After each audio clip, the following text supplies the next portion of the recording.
Génesis capítulo 40, versículos del 1 al 22. Mientras usted va mirando el texto, yo se lo quiero ir relatando. La Biblia habla acerca de dos funcionarios que eran jefes bajo la autoridad del rey de Egipto, del faraón. Y dice la Biblia que uno de ellos era copero del rey, el que le servía las copas al rey, y el otro era panadero.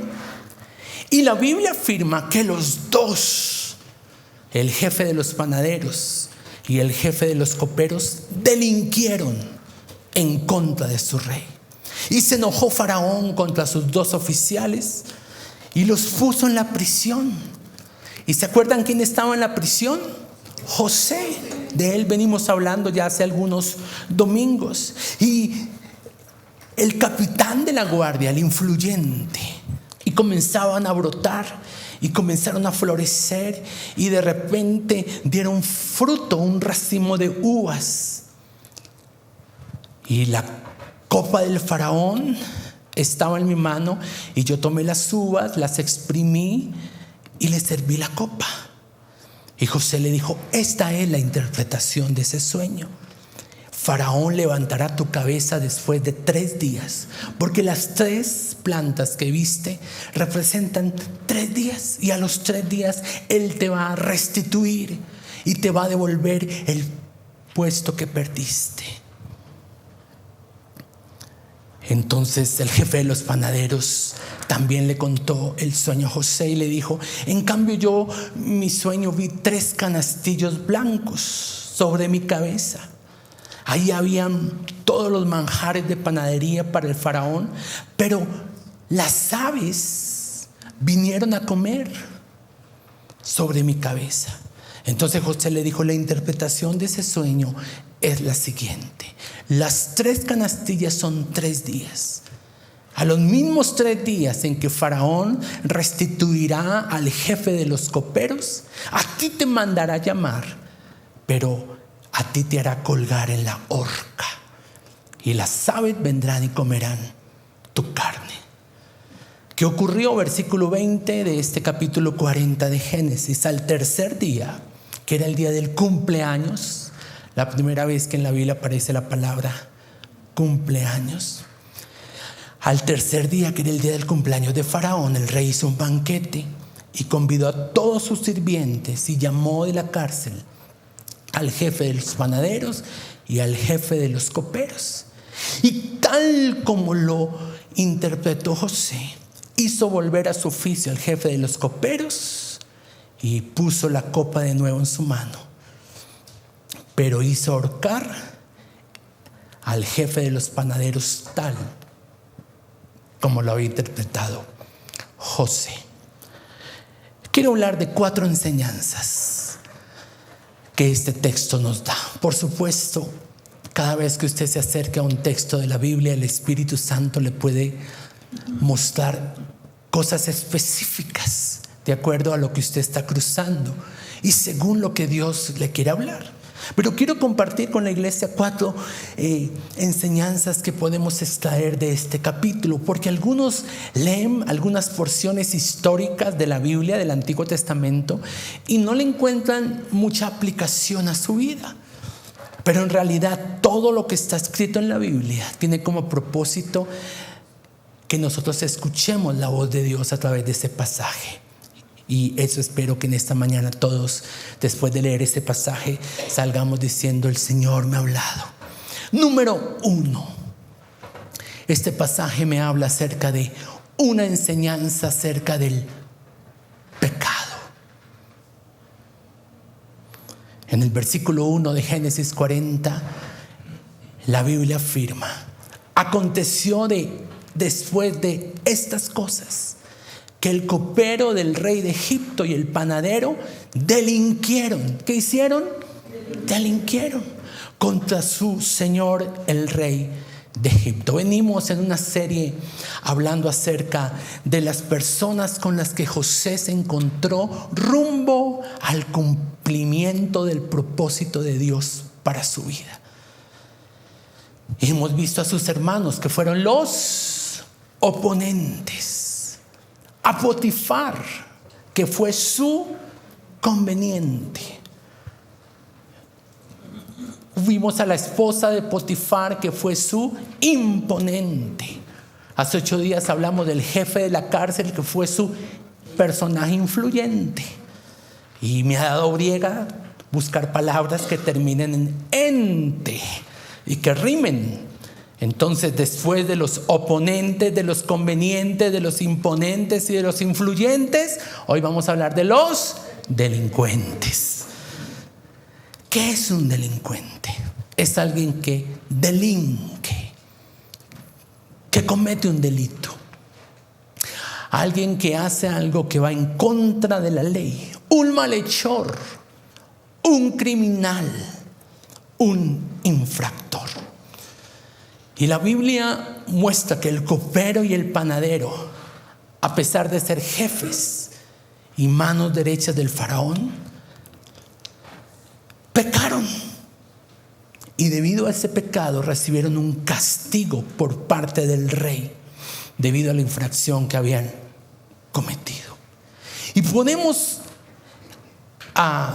precipitadamente ver este texto y comenzar a hablar de lo mal que se portó el jefe del panadero y el jefe de los coperos, pero en realidad ese texto muestra una radiografía de quiénes somos nosotros, porque una de las definiciones bíblicas acerca del pecado es aquella donde se dice que el que comete pecado infringe la ley. Eso lo encontramos en Primera de Juan, capítulo 3, versículo 4. Todo aquel que comete pecado infringe también la ley, pues el pecado es infracción de la ley. Así que este asunto de los delincuentes te habla acerca de ti. Dígale a la persona que está al lado, ahí te están hablando. Porque en ese sentido, todos somos delincuentes delante del Señor. Todos somos infractores. Porque como la Biblia lo afirma, todos hemos pecado y estamos destituidos de la gloria de Dios. Estos hombres, debido a su pecado, a su infracción, fueron llevados a prisión y tuvieron que recibir una consecuencia.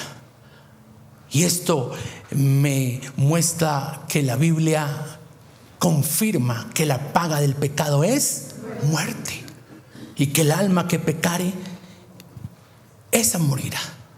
Dios aborrece el pecado y permanentemente quiere que nosotros no lo practiquemos, porque el pecado al final nos va a destruir. Aunque inicialmente pareciera algo deleitoso para nuestra carne y nos pueda traer un placer temporal, a la postre nos mata. Mata nuestros sueños, nuestras relaciones, nuestra salud, nuestra vida espiritual. En el peor de los casos nos arroja a la muerte eterna. Por eso permítame recordarle algunos efectos. Diga conmigo efectos. Efectos me refiero a Noelia, a consecuencias. Y estos efectos que le voy a mencionar, todos comienzan por la letra E, para que usted los pueda retener y para que usted los tenga presentes. Algunas de las consecuencias y de los efectos que el pecado trae sobre las vidas de las personas. Número 1, el pecado te esclaviza. ¿A cuánto les gusta ser esclavos? Entonces, ¿por qué practica el pecado? Jesús dijo que el que practica el pecado termina siendo esclavo de él. Y es que una persona que peca deliberadamente, que practica el pecado, está siendo controlada por una adicción, por un patrón repetitivo, por un hábito permanente que controla su vida. Pareciera tener libertad, pero no es así. El Señor dice que la verdad nos hace libres, pero no libres para volver a pecar, sino libres para dejar de pecar. Número 2, el pecado te encadena. ¿Y a qué me refiero con esto? A que cuando hay una práctica de pecado desmedida en la vida de una persona, se abre una puerta espiritual a los demonios. Porque la Biblia afirma que el que practica el pecado es del diablo. Número 3, el pecado enferma. ¿Recuerdan ustedes a un paralítico que el Señor sanó? Lo sanó de esta forma, perdonándole sus pecados. Al punto tal que los escribas y fariseos dijeron: ¿quién es este que tiene autoridad para perdonar pecados? Y entonces Jesús dijo: no solamente tengo autoridad para perdonar pecados, sino que a ti te digo, levántate y anda. Y él se levantó y anduvo. ¿Qué lo tenía enfermo? El pecado. Otra E, la cuarta, para los que están tomando nota: el pecado estorba. ¿Y qué estorba? El propósito, el plan de Dios para nuestras vidas. No es que lo cancele, no es que lo frustre, pero sí lo detiene. Por ejemplo, si en el plan de Dios Él quiere que usted conozca a una persona que va a ser su esposo, y usted va camino al propósito, a encontrarse con esa persona, y de repente se le aparece un tinieblo y usted se deja enredar por él, tiene que dar una vuelta y tiene que tomar más tiempo y demorarse más de lo previsto. Además que ese tinieblo que va a hacer en su corazón se lo va a dañar, y eso va a hacer que el tiempo de la promesa se extienda más. ¿Por qué lo digo? El pueblo de Israel debía tener una travesía de 2 años por el desierto. ¿Cuánto duraron en el desierto? 40. ¿Por qué? Por su desobediencia, por su pecado, por infringir los mandatos de Dios, por ser delincuentes. Número 5, la quinta E, en relación a los efectos del pecado: el pecado ensucia. Ensucia. ¿Qué dijo el salmista después de su pecado con Betsabé en el Salmo 51? ¿Lo recuerdan?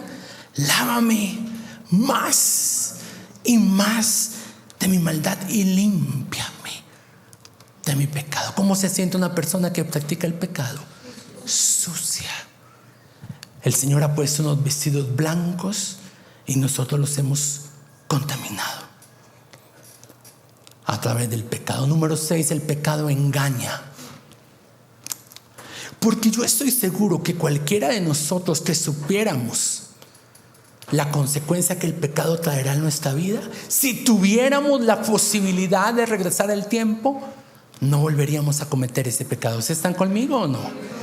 Por ejemplo, el hombre que adultera, se le acabó el hogar, se le afectaron las relaciones familiares, sus hijos cuestionan su autoridad, perdió su ministerio, retrasó promesas de Dios para su vida. Si él tuviera la posibilidad de no volverlo a hacer, de volver a ese punto y poder tomar la decisión de no repetir eso, lo haría. Pero ¿qué pasó? El pecado lo engañó. Le dijo: ay, mire esto tan chévere, rico, y no te va a costar nada. Mentira. El pecado te mata. Pensemos en Esaú, quien llegó con un hambre y vendió su primogenitura, que tenía una connotación espiritual tremenda, y la negoció por un solo plático de garbanzos, de lentejas. Pero después dice la Biblia que se cayó en cuenta y dice: ¿cómo hice esto? Y aunque procuró con lágrimas volverla a obtener, no fue posible. Fue engañado por el pecado. Y comparto esto para que cuando la próxima vez delante de usted venga el engañoso pecado a proponerle que camine de gancho con él, usted se niegue, porque usted sabe lo que está en juego. Número 7 y último punto acerca del efecto del pecado. El pecado estanca. Un hombre llevaba 38 años estancado, detenido en el estanque de Betsabé. ¿Lo recuerdan? Años en esa condición, esperando a que un ángel bajara, tocara las aguas y alguien lo llevara para que él entrara de primero. Hasta que se encontró con Jesús. Jesús lo sana, pero le dice algo. ¿Recuerdan? Vete y no peques más, para que no te venga algo peor, el pecado. O sea, el Señor habló contundentemente acerca del pecado. Y de ninguna forma el pecado trae algún beneficio al corazón de una persona. Por el contrario, cada vez que usted entra en el campo del pecado, usted se está convirtiendo en un delincuente que obtendrá como resultado una cárcel, una prisión, una consecuencia, un efecto por su pecado. Enseñanzas que podemos aprender en Génesis capítulo 40. La primera de ellas, una enseñanza acerca del pecado. Número 2, una enseñanza acerca del carácter de Dios. En este texto podemos apreciar algunas de los atributos del carácter de Dios. El rey de Egipto, por un lado, mostró gracia con el jefe de los coperos, porque pese a su error, ¿qué hizo? Lo restituyó. ¿Le dio qué? Gracia. ¿Cierto, Mariluz?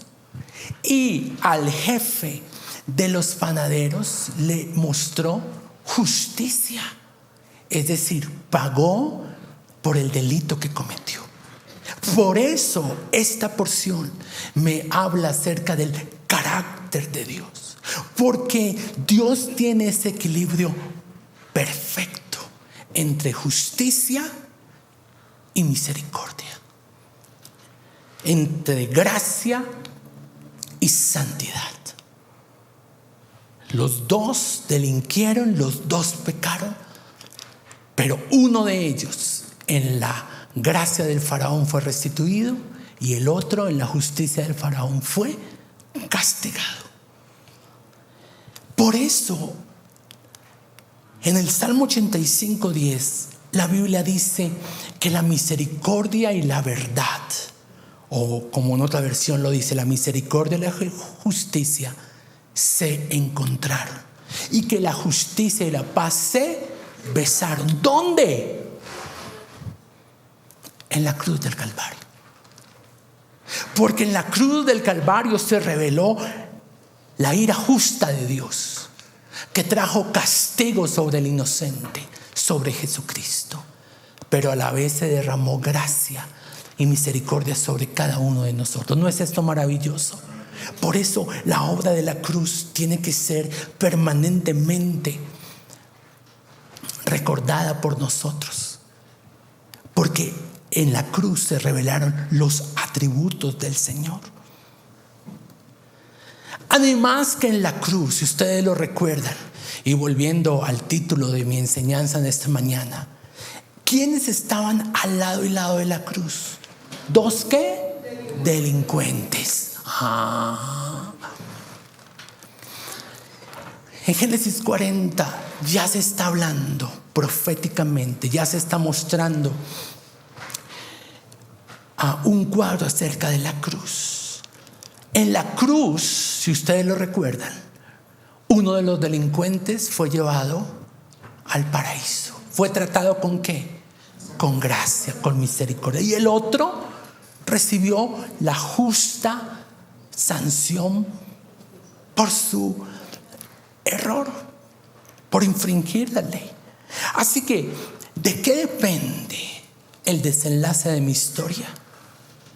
De que yo me arrepienta y por la fe acepte la provisión de Dios a través de Cristo para mi salvación. Todos hemos delinquido, todos hemos infringido la ley, pero podemos acercarnos a la cruz y aceptar a Jesús como Señor y Salvador, y obtendremos los beneficios de la gracia que cayó sobre esa orilla de la cruz.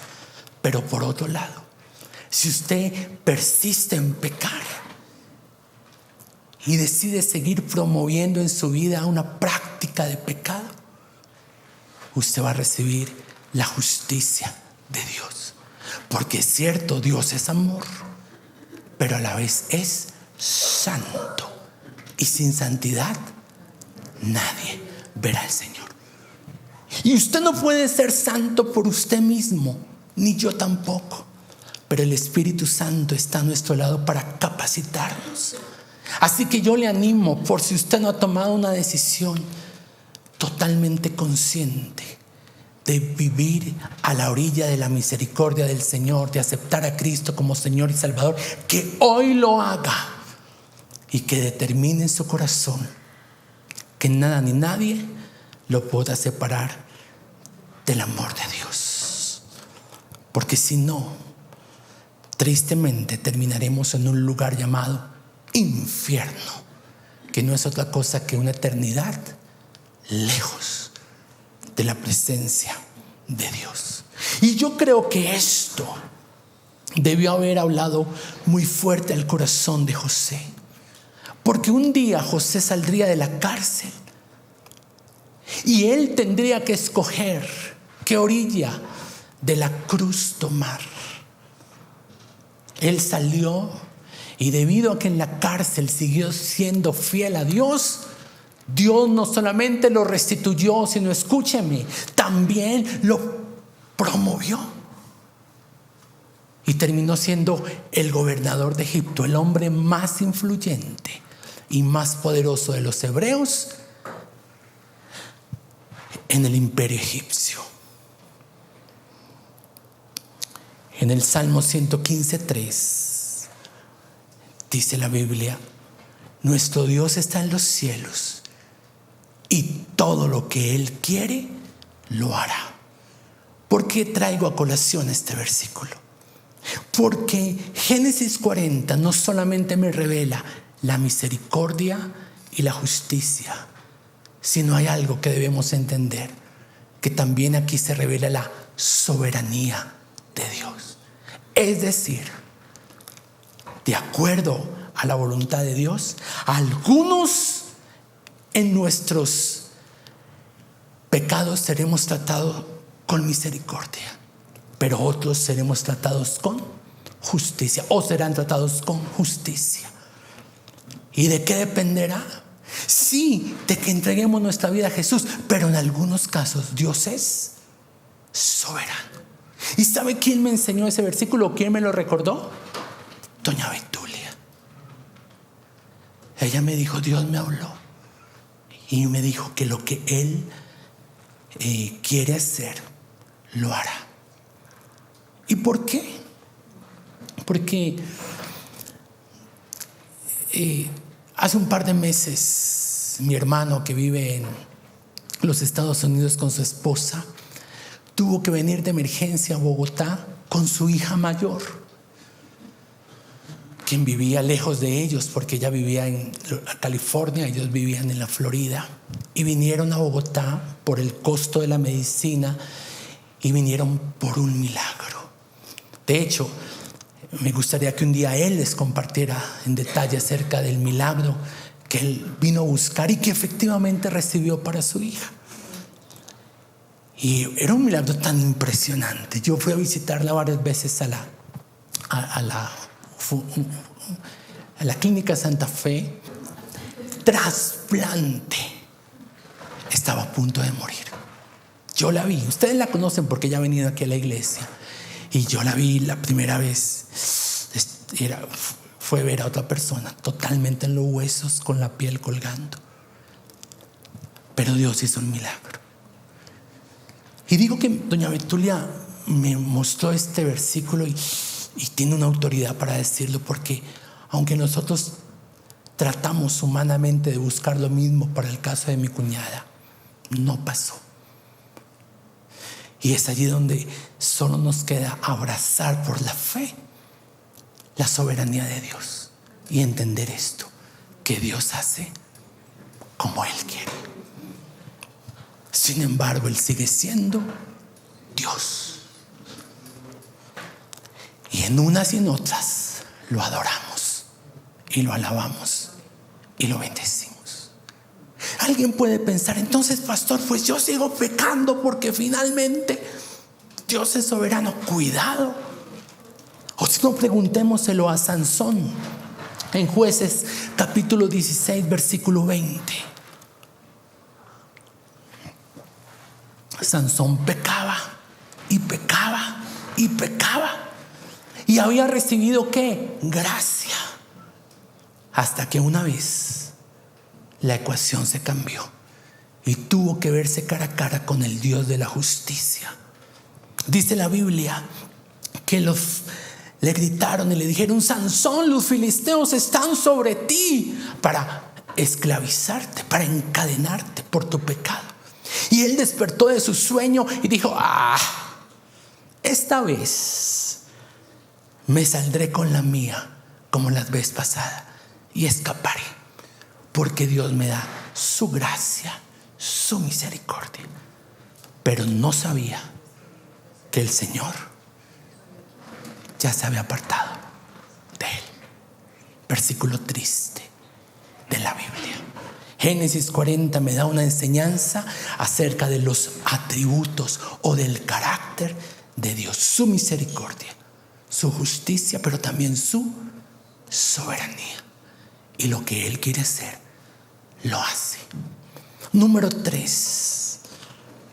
Otra enseñanza que Génesis 40, el texto que leímos al comienzo, nos da una enseñanza acerca de la restitución.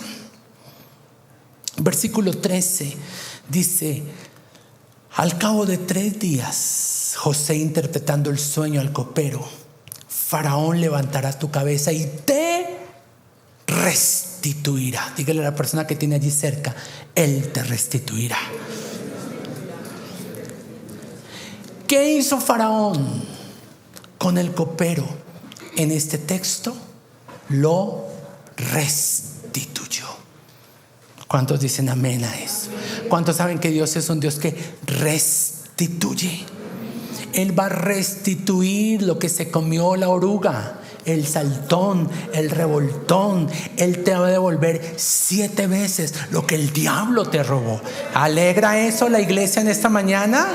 Entonces denle un fuerte aplauso mientras yo tomo agüita.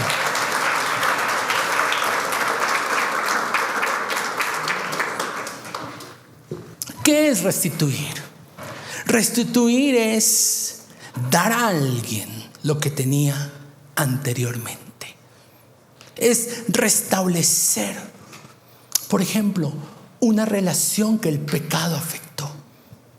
Cuando padres e hijos pelean, el pecado del enojo a través de días o de semanas o de meses afecta la relación. Restituir es hacer las paces, es retornar a una persona en el lugar que tenía. Faraón hizo eso con el copero, pero nosotros necesitamos hacer eso con personas que quizás nosotros le hemos quitado un lugar en nuestro corazón. Ahora vuelvo al mismo asunto de la gracia y la justicia. El Espíritu Santo soberanamente te dirá: perdónalo y restitúyelo. Pero en otros casos, el Espíritu Santo te dirá: perdónalo y guarda tu corazón.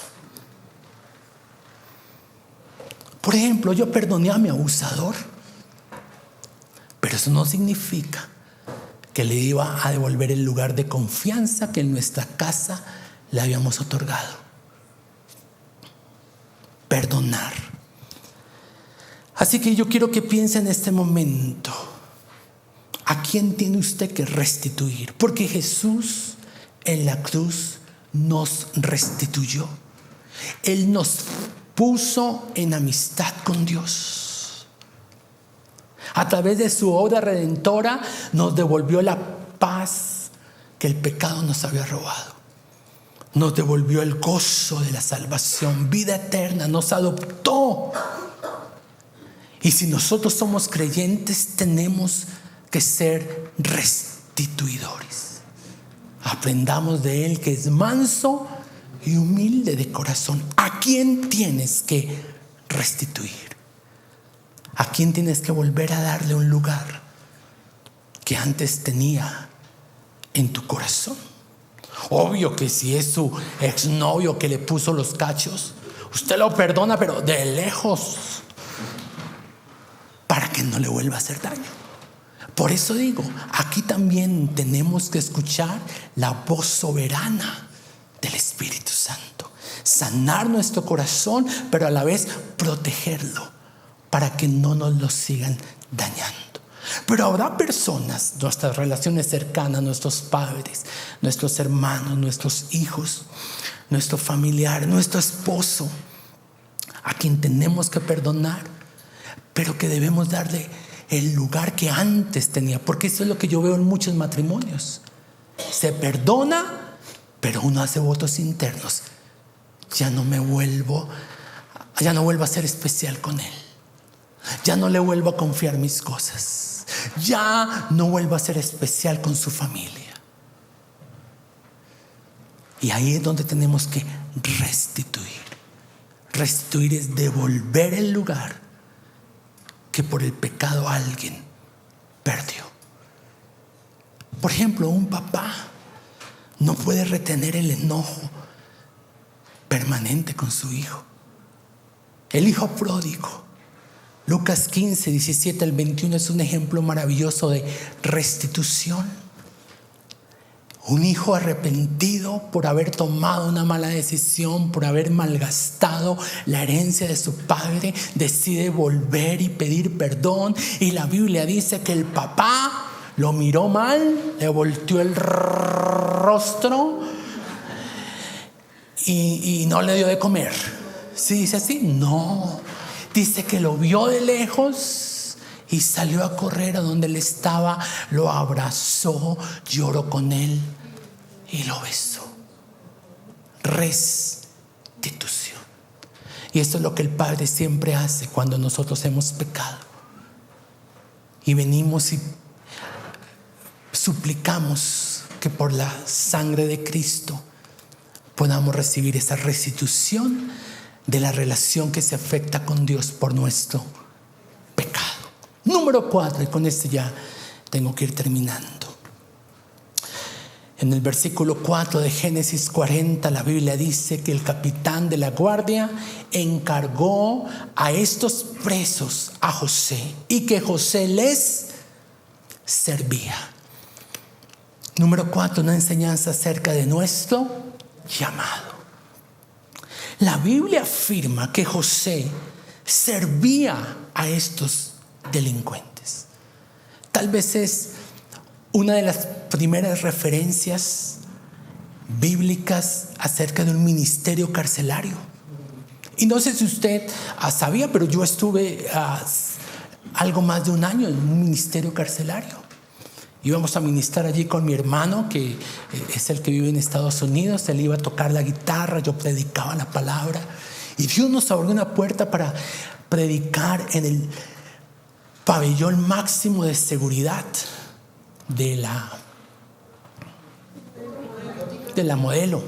Eso estuvo por allá, el ministerio carcelario.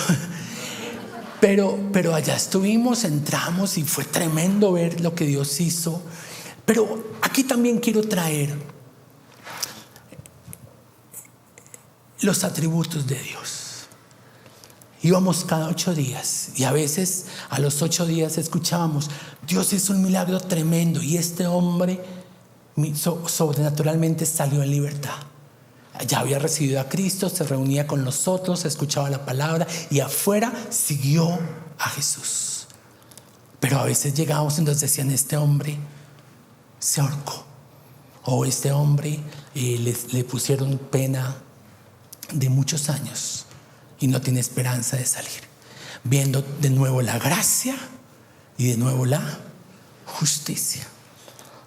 Una de las personas a quien Dios hizo un milagro tremendo, y la verdad no sé si aún continúa con el Señor, pero fue la persona que colocó la bomba hace décadas atrás en el Parque de la 93.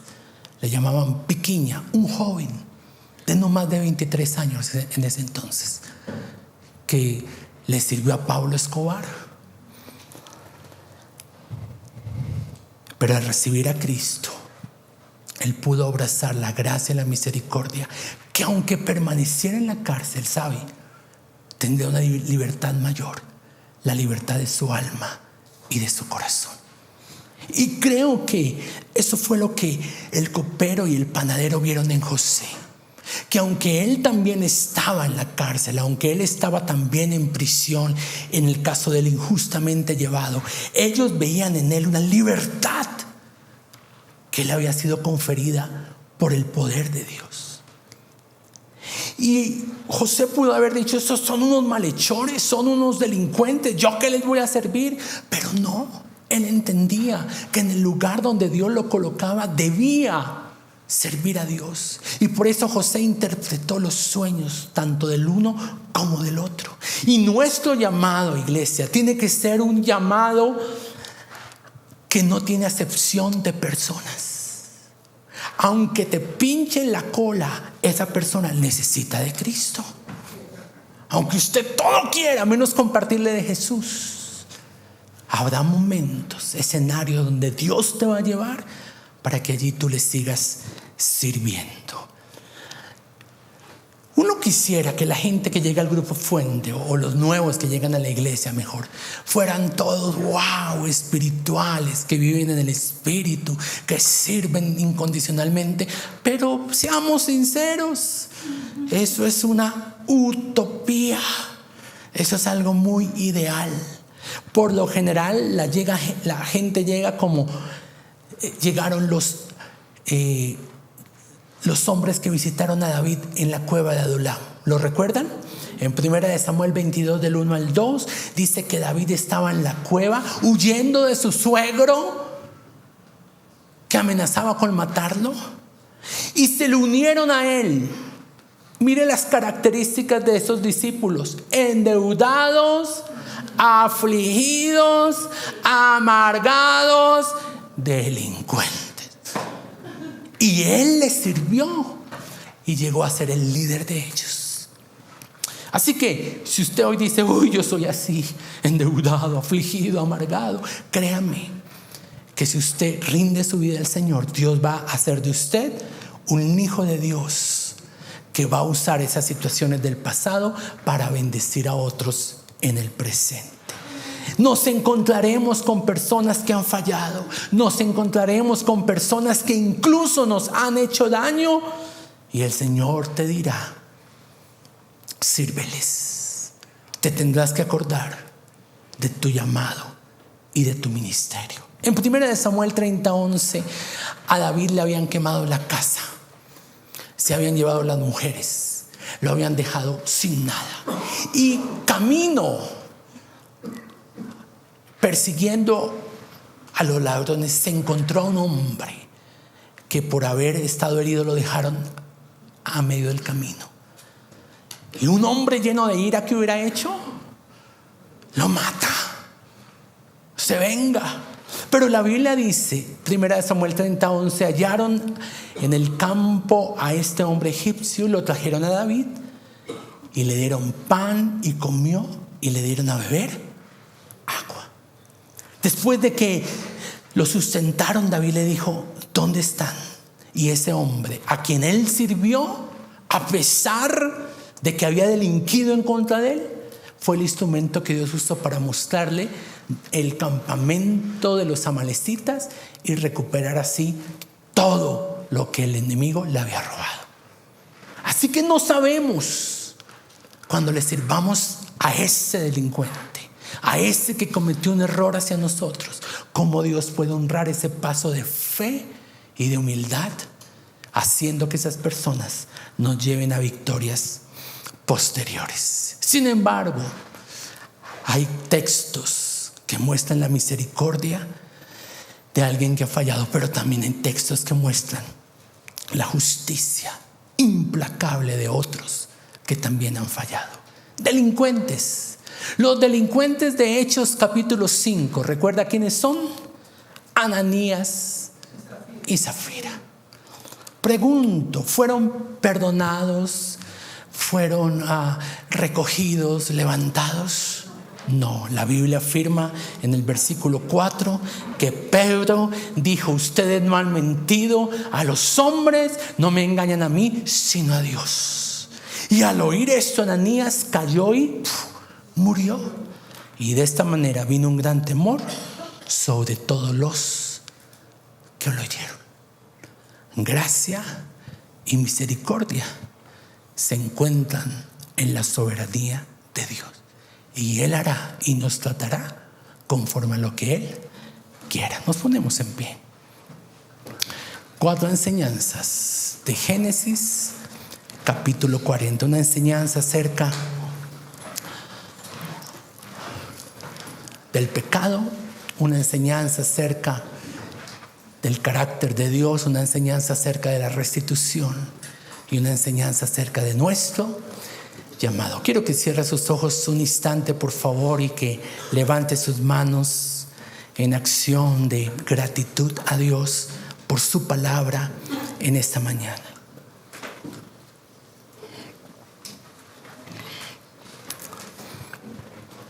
Y quiero que usted le dé gracias al Señor por su palabra.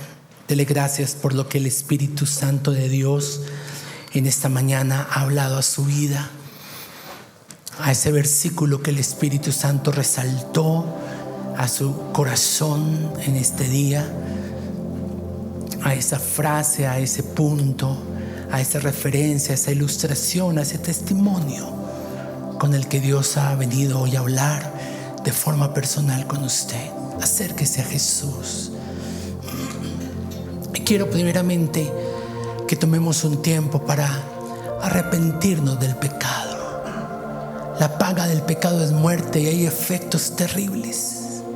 Con razón la Biblia dice que nosotros estábamos muertos en nuestros pecados y en nuestros delitos. Señor, yo soy un delincuente. He infringido tu ley. He pecado contra ti. Y por eso ha venido efectos y consecuencias en mi vida. Y te quiero pedir perdón. Y me quiero arrepentir en esta mañana de todo mi corazón. Quiero venir ante ti y pedirte perdón, porque tu palabra dice que si nosotros confesamos nuestros pecados, tú eres fiel y justo para perdonarnos y limpiarnos de toda maldad. Y por la fe recibo tu perdón. Me hago a la orilla del delincuente que reconoció que tú eras el Señor. Y yo también reconozco, a pesar de mis errores, de mis malas decisiones, de mis equivocaciones, suplico tu perdón, suplico tu misericordia. Acudo a esa orilla de gracia, de redención, de salvación en mi vida, Señor. Y deje que esa gracia lo bañe ahora mismo en el nombre de Cristo Jesús. Pero también quiero que usted le dé gracias al Señor por los momentos donde usted se ha encontrado cara a cara con la justicia de Dios, con la disciplina de Dios, con el trato de Dios. Y en medio de esa circunstancia reconozca: tú eres soberano, Señor. Y lo que tú quieres hacer, lo haces como quieras y cuando quieras. Por eso no voy a reclamarte, no voy a enfadarme, no voy a increpar tu voluntad, sino aceptar con humildad lo que has permitido en mi vida. sabiendo que en todo momento obras con justicia y con rectitud. Señor, dáñame para lo malo. Déjame lisiado para hacer cosas malas, para practicar el pecado, y ayúdame a vivir una vida que te agrade a ti en todo momento. También te quiero pedir que así como tú en tantas ocasiones me perdonas y me devuelves a ese lugar y a esa posición de hijo tuyo, permitas que yo pueda hacer eso con aquellas personas que me han agredido, con esas personas que han murmurado en contra de mí, por esas personas que me han quitado, que me han robado, que han traicionado mi confianza. Ayúdame a perdonarlas y, de acuerdo a la guía de tu Espíritu, a restituir. Señor, si hoy hay relaciones afectadas por el pecado entre padres e hijos, yo pido que una unción de restitución venga. Si hay relaciones afectadas entre los cónyuges, yo pido que una unción de restitución venga. Si hay relaciones afectadas entre hermanos, entre amigos de la fe, pido que la unción de restitución venga y que nos dé la fortaleza y el carácter para, como el hijo pródigo, venir y pedir perdón y abrazarnos en el amor tuyo. Y por último, Señor, ayúdame a recordar que el llamado es un llamado para todos, que no puedo tener acepción de personas y que en ocasiones las personas que debo ministrar no van a ser fáciles, pero que de la misma forma tú has trabajado conmigo, has sido paciente y me prometes que me soportarás hasta las canas. Quiero ser una extensión de ese amor y esa gracia con la que tú has tratado mi vida. Te lo pedimos en esta mañana, en el nombre de Jesús.